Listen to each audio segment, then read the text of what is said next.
अब देखते हैं हम लोग MPS 003 भारत लोकतंत्र और विकास का अध्याय 3 संविधान और सामाजिक परिवर्तन के अंतर्गत 3.2 भारतीय संविधान का दृष्टिकोण। इस तरह अगर आप देखें तो संविधान के संदर्भ में भारतीय संविधान का क्या दृष्टिकोण है, तो हम देखते हैं कि ब्रिटेन से शक्ति के हस्तांतरण के पश्चात भारतीय संविधान की घोषणा एक नए युग की शुरुआत थी। भारत आजाद हुआ, न केवल आजाद हुआ बल्कि शक्ति का भी हस्तांतरण हुआ। जो सत्ता ब्रिटेन में बसती थी, राजतंत्र में बसती थी, वह अब लोकतंत्र में प्रवेश करने वाली थी।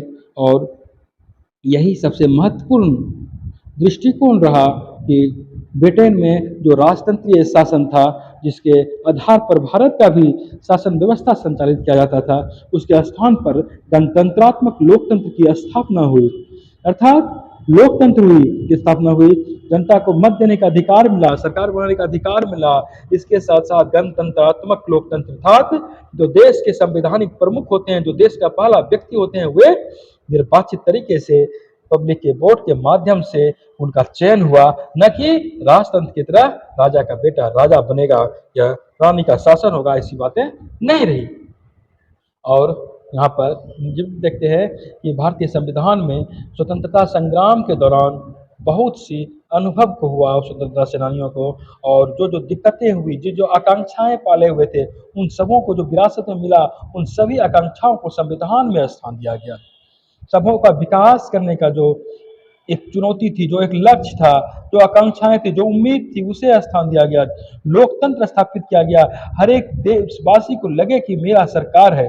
और इसके साथ साथ सबसे बड़ी बात कि भारतीय संविधान में उदारवादी लोकतंत्र के ढांचे को कायम रखा गया।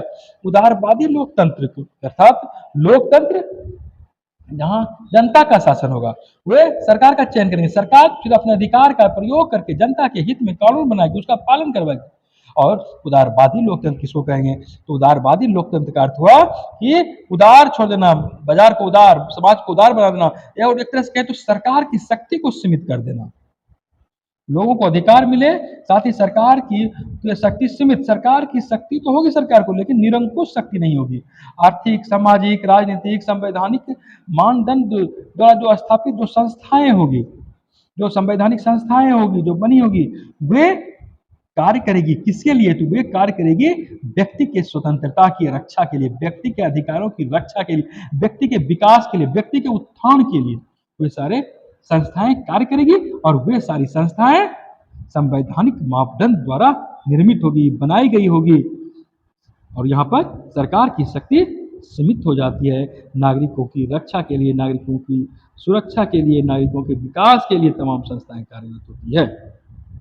नागरिकों के अधिकार और उनकी समानता को भंग करना राज्य के लिए निषेध ठहराया जाता है। अर्थात हर एक लोग समान होंगे, समानता का बर्ताव किया जाएगा, इस तरह की भावना को कायम रखा जाता है।